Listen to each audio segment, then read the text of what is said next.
किसी को बिना शराब पिए नशा हो सकता है? अगर किसी के शरीर में अपने आप अल्कोहल बनने लगे तो क्या होगा, इस रिपोर्ट में देखिए।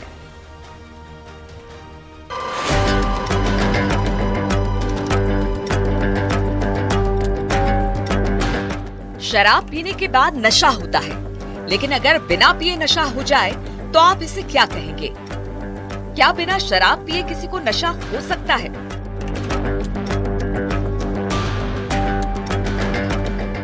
बेल्जियम में एक शख्स को पुलिस ने ड्रंक एंड ड्राइव केस में गिरफ्तार किया था। बाद में पता चला कि उसने शराब पी ही नहीं थी, उसे ऑटो ब्रीवरी सिंड्रोम है। इस रोग में शरीर में अल्कोहल बनने लगता है, शरीर में शराब जैसा नशा हो जाता है। C2H5OH होती है, अल्कोहल होता है। इसीलिए लोगों को खाने के बाद जो कहते हैं ना, खुमारी आ रही है, नींद आ रही है, सुस्ती आ रही है, जमाई आ रही है, मन नहीं लग रहा है, नींद आ गई, ये नेचुरल होता है। सवाल यह है कि आखिर ऑटो ब्रीवरी सिंड्रोम होता कैसे है? इसमें शरीर में अल्कोहल कैसे बनने लगता है? इसमें शरीर खुद ही ईस्ट एथेनॉल बनाने लगती है। ये एक तरह का अल्कोहल है। ये अल्कोहल ब्लड में मिलकर पूरे शरीर में पहुंच जाता है और यही वजह है कि ऑटो ब्रीवरी सिंड्रोम से जूझ रहा पेशेंट हर समय नशे में धुत रहता है।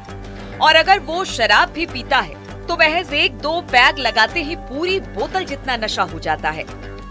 और उनकी आंत में ईस्ट जो बैक्टीरिया होता है, फर्मेंटिंग बैक्टीरिया, वो ज्यादा होता है।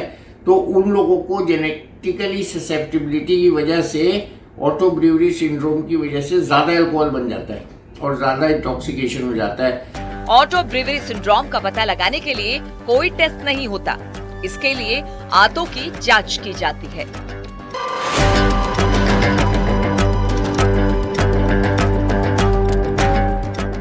शराब पीने के बाद नशा होता है, लेकिन अगर बिना पिए नशा हो जाए तो आप इसे क्या कहेंगे? ऐसा ही एक मामला सामने आया है और ऐसे ही एक बीमारी के बारे में मैं आज आपको बताऊंगी। तो बेल्जियम से एक मामला सामने आया है जहां पर एक व्यक्ति पर ड्रिंक एंड ड्राइव का केस दर्ज कर दिया, लेकिन उसके बाद कोर्ट में पता चला कि उसे तो ऑटो ब्रीवरी सिंड्रोम है। ये क्या होता है? एबीएस को अगर सरल भाषा में समझे तो जो कार्बोहाइड्रेट्स होते हैं वो हमारी बॉडी में एथेनॉल पैदा करते हैं, जिससे जो है वो एसिडिक हो जाते हैं और कहीं ना कहीं बिल्कुल वैसे ही सिम्टम्स देखने को मिलते हैं जो शराब पीने के बाद होते हैं। यानी थकन होना, आवाज लड़खड़ाना, डिसबैलेंस होना, थकन होना, और आप जो है वो नशे में रहते हैं, आप बहुत ज्यादा ड्रॉजी होते हैं। लेकिन अब इसके लिए क्या जांच हो सकती है? तो इसके लिए कोई पर्टिकुलर टेस्ट नहीं होता, ये बहुत रेयर बीमारी होती है, कुछ ही लोगों को होती है और जब से ये मामला सामने आया है बीमारी काफी चर्चा में है। तो अगर आपको ऐसा कोई लक्षण लगता है तो डॉक्टर को कंसल्ट करें।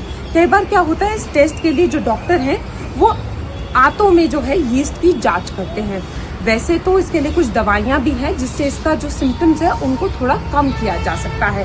तो साफ तौर पर अगर आपको ऐसे कोई लक्षण लगते हैं तो डॉक्टर को दिखाएं और अपनी डाइट से जो है वो कार्बोहाइड्रेट्स को कम करें। तो अब ये जो बीमारी है इसको इसी तरीके से समझ सकते हैं कि बिना पिए भी आपकी बॉडी में जो है वो अल्कोहल का कंजप्शन हो सकता है और उसको एबीएस कहा जाता है।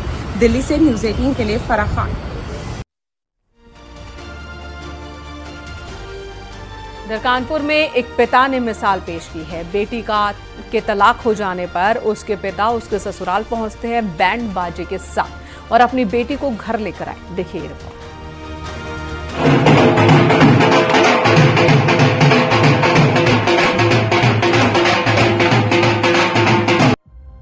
इस घर के सामने बज रहे हैं ढोल नगाड़े।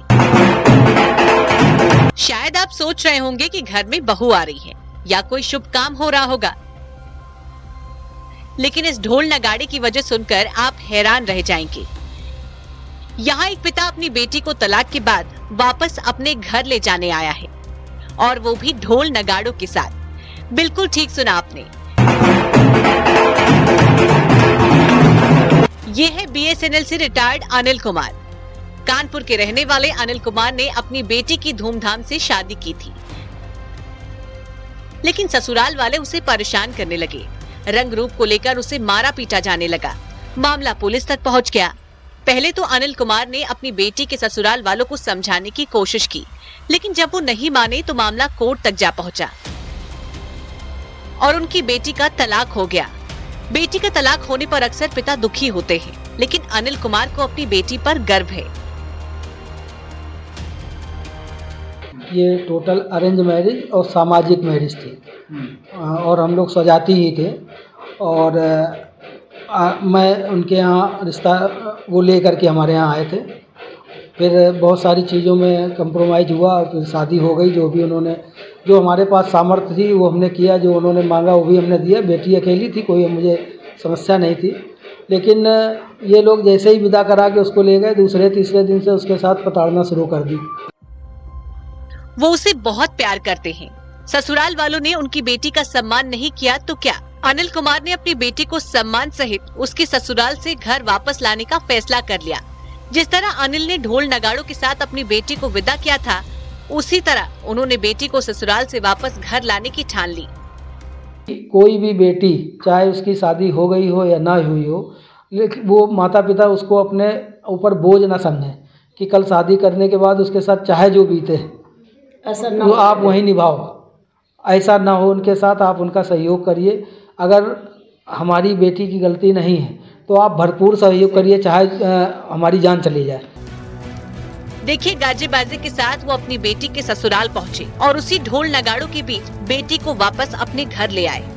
आज पूरे कानपुर को अनिल कुमार पर गर्व है। जिस तरह अनिल ने अपनी बेटी का साथ दिया, अगर हर पिता इसी तरह अपनी बेटी के साथ खड़ा हो जाए तो दहेज, हत्या और उत्पीड़न जैसे मामले सामने ही नहीं आए।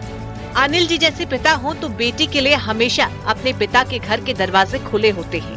अब अनिल का कहना है कि वो अपनी बेटी और नातिन की पूरी जिम्मेदारी उठाएंगे। अनिल कुमार ने जो किया वो वाकई किसी मिसाल से कम नहीं और हर बेटी को इस तरह के पिता पर गर्व होगा। कानपुर से न्यूज़ 18 के लिए अमित गंजू की रिपोर्ट।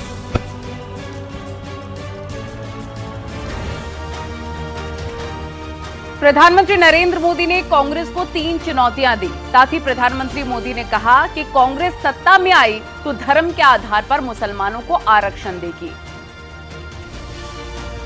कांग्रेस और कांग्रेस के पूरे इकोसिस्टम को पहली चुनौती कांग्रेस और उनके चट्टे बट्टे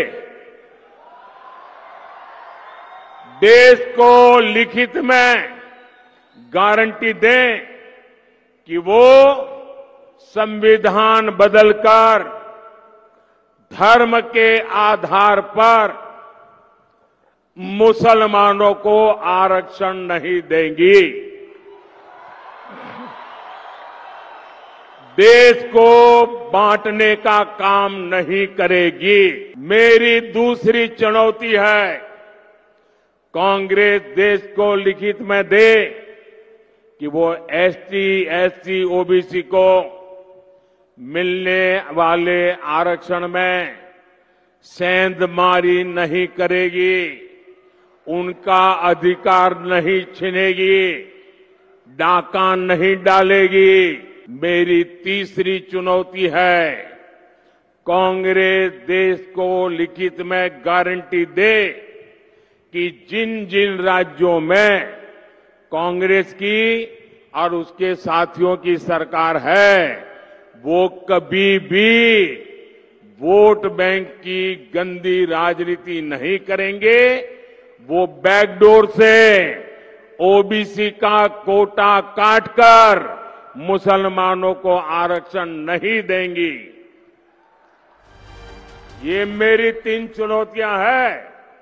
शाहजादे, हिम्मत हो तो आ जाओ।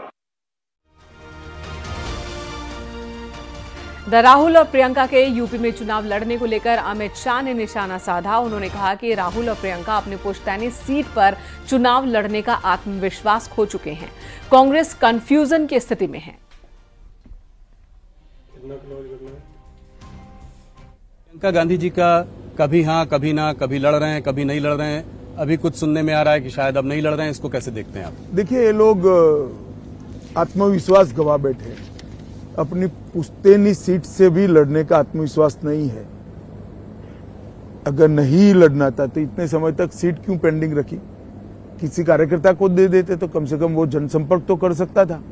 ये कंफ्यूजन जो है कहीं न कहीं लैक ऑफ सेल्फ कॉन्फिडेंस को दिखाता है।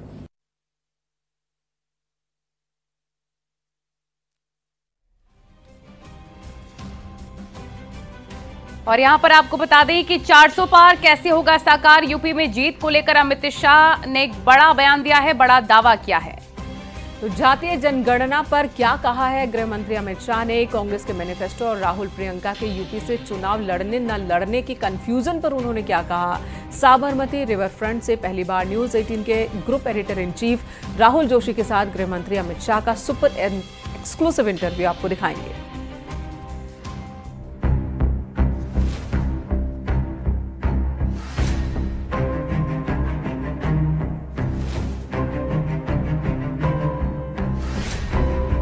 चार 400 पार का आपका नारा है, तो क्या गाड़ी पटरी पे है? आप परिणाम के दिन देख लेना, 12:30 बजे के पहले एनडीए 400 पार कर जाएगी।